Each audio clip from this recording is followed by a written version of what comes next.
Welcome back to Celebrity Radio. It's Alex Belfield talking to some of my favourite people and some of the most talented people in the world. And we've got four boys for you today who are doing the business. The Jack Pack are back. They're on tour throughout May and June. And they join us now. How are you doing? Are you all right? We're great, thank you. We're all the better for that introduction. Yeah, wow. Amazing. There I was, sat Googling you the other day, and I was watching your videos. What is it like to be attractive? Because I'm ugly, let's face it. Well, I'll take this one. As the ugly one.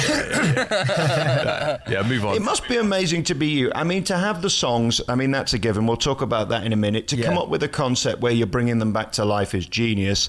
And then to stand there and knock it out the park. It's a beautiful recipe. Well done, boys. Thank you very much. Thank you. We're very, very lucky. We pinch ourselves every day and punch each other, and we're all bruised. We love what we do. It's such a great feeling that, I don't know, it's spawned from just an idea, a mutual admiration of the genre, and we thought, this could be something a bit different, and it's kind of gone from this to BGT to reaching the final, and yeah, it is very surreal, actually. To a top 10 album, to a tour which is coming up in June. We've had an absolutely amazing time of it, Alex, to be honest. And as Alfie says, we pinch ourselves. We get messages through about things that are happening, conversations about things that are coming up, and we're like, that's not going to happen. Mm-hmm. And then, of course, it does. And it's like, what's next? The music that you've chosen is a personal favourite of mine, but it is a bit strange because it's music harking back to past years and you're bringing it back to life. Yeah. I interviewed Frank Sinatra Jr. He only died a few weeks ago, actually. And to be in the presence of the man nearest to Sinatra was unbelievable. I just saw Don Rickles, a comedian, the other week, who was the warm-up for the Rat Pack. Yeah. And again, that's the closest I'm going to get. Isn't it a shame that none of us are old enough to have seen these boys live? We was actually... we was lucky enough to be invited down to the Frank Sinatra Centennial at the Palladium in London, and we went there and we watched that, and I can't remember how many dates it was on, but it was sold out every single night, and it just shows you the influence he's had on people, and even now, standing the test of times with the songs, and I think the likes of obviously Bublé and Robbie Williams and these other more contemporary artists that are keeping it alive, and us guys that. Everyone just loves his type of music, and I think it just shows that. For all of us, we kind of grew up with it. For me, my grandfather had a choir who toured America, and they supported, Elvis. They recorded with Bing Crosby. For Sean, his dad kind of got him played him night and day, and he instantly fell in love. And then there's so much to love about it. The romance of that era, the legend of the Rat Pack. It was only really a few weeks. They didn't perform together. It wasn't like they were performing together as the Rat Pack for years. They had a few weeks together while they were filming Ocean's 11. That's right. Yeah. Where it just happened accidentally, and from that, this legend has built, the Rat Pack legend. But we're four guys. We love performing on stage. It's what we enjoy doing the most, and to be able to go and perform the songs that mean so much to us, and like yourself, so many other people.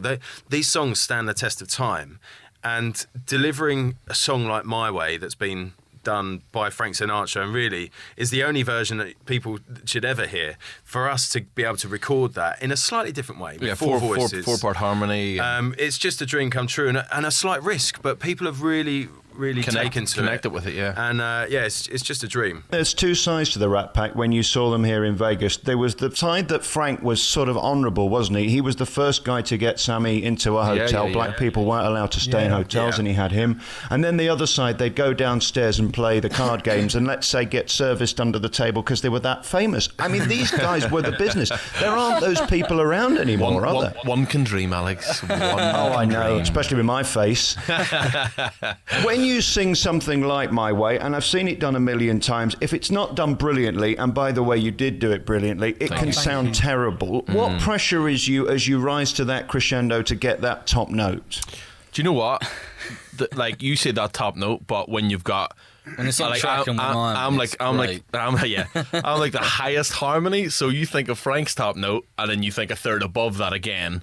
Like so, the one probably the biggest pressure was when we walked out on stage, Hyde Park, 60,000 people, the BBC Proms, and we started singing the song, and immediately everybody in the crowd was singing along. Yeah. So not only was there that pressure, we all got goosebumps Chokes you up a immediately, bit, got emotional, and then we had to hit that, hit that end If you note see, as well, if so you have a look at Martin's face when he hits that high note, it's a picture. It's a picture. That actually, It's a picture. especially with that song, is the problem keeping it together. If you get too involved, I suppose in any song, especially that song, you can get very emotional. Yeah. Actually, Yeah, you can get choked up. yeah. How much do you think Paul Anka makes on an average day from that song? Are we talking hundreds of thousands or I don't millions? know. I'll tell you what, we were very lucky to have quite a few, very decent writers on our album, from the legend that is Randy Newman to Guy Chambers, who writes for Robbie, to Ed Druitt, who writes for One Direction. But we actually had Paul Anka singing ideas down the phone to R&R guy to pitching us a song for the album. So we've been very lucky, and we've had so much choice and such amazing writers to choose from. I've spoken to a lot of people in the business who have been asked to do these reality shows, X Factor, and of course Britain's Got Talent, more importantly, and they say no because they're too scared. It's a risk. Were you worried? I know you hadn't been together that long, but they could still laugh you off. You could still get the X's. Was there a conversation between you? Well, what happened beforehand? We were actually all working full time at the time, and then it kind of gradually progressed. And by the time BGT started, we decided, you know what, if we're going to do this, let's take a bit of a risk. And it really does. You feel the pressure as soon as the first round, when we auditioned, was like, actually, do you know what? Even though we're quite confident, this could fail. They could buzz us off. Yeah, And there's it was quite definitely a scary. risk. We put a lot into it. We spent a lot of time whilst working. We've all got families and adult lives. So to put that time and effort into it, and it all kind of fall away after the first audition, and we hadn't actually performed as a group to get in front of anyone before that first audition. So the pressure was huge. Plus the pressure of being on the stage anyway. The buzzers are just so loud that you're standing backstage ready to go on. And they literally terrify you because people are getting buzzed beforehand. So we ended up knowing that we would got through to the semi-finals. That was in March. We gave up our jobs at that point and put everything into preparing ourselves for the semi-final in May. And we got 3 standing ovations on each round, and we couldn't have asked for much more. It was just a wonderful experience. I'd go back and do it anytime. Last night I was just sat in a Starbucks having a coffee with Paul Zerden, who took the risk to come and do it over here and won $1 million and won America's Got Talent. Is that something you'd consider? Because I could imagine 4 British boys coming over doing the Rat Pack stuff would go down brilliant. We would love to. That It's is a dream for us. Set that up for us. I'm sure you got contacts with there. Just give us an email. I can get you an audition, I think.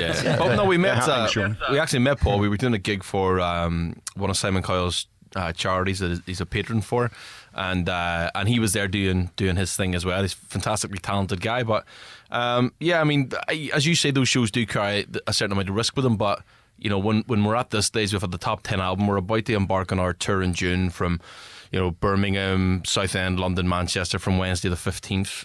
We kind of look back and go, wow, it's been a blink of an eye, and now we're about to go from performing to thousands and thousands of people to giving them complete access in these really kind of small, intimate shows that we just can't wait for people to see. Our tour is designed around the old school Rat Pack days, where it's a very intimate show.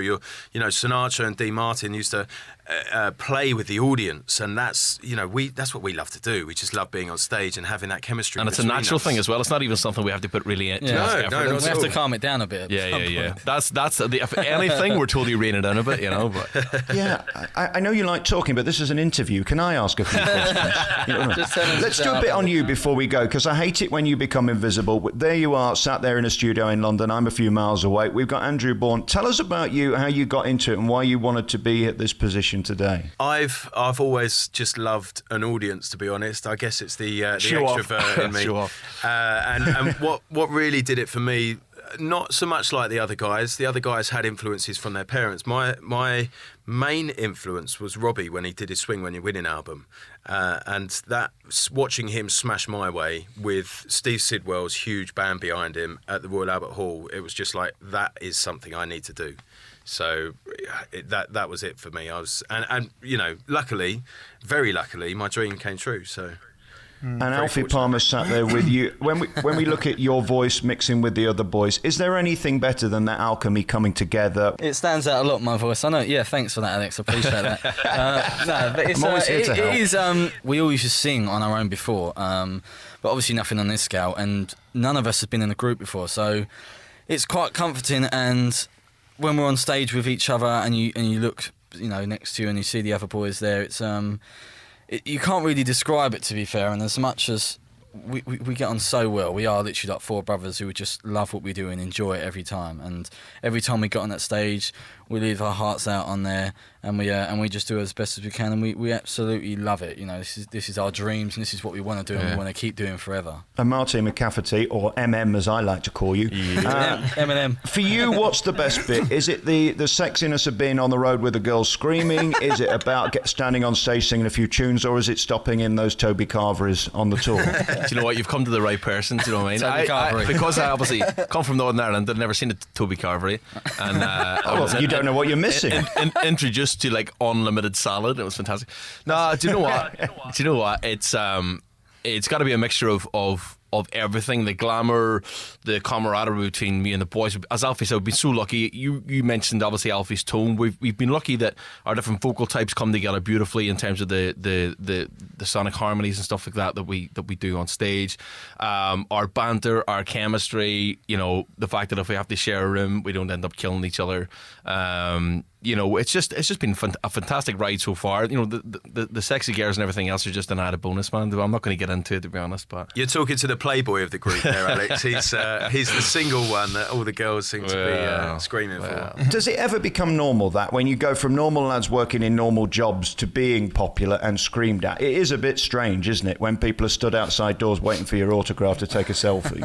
It is really weird. And seeing every day, seeing the fans popping up from Indonesia, Mexico, India, all that kind of stuff. It's really weird, but we don't take anything for granted. Nothing. I'm not going to lie, we love it.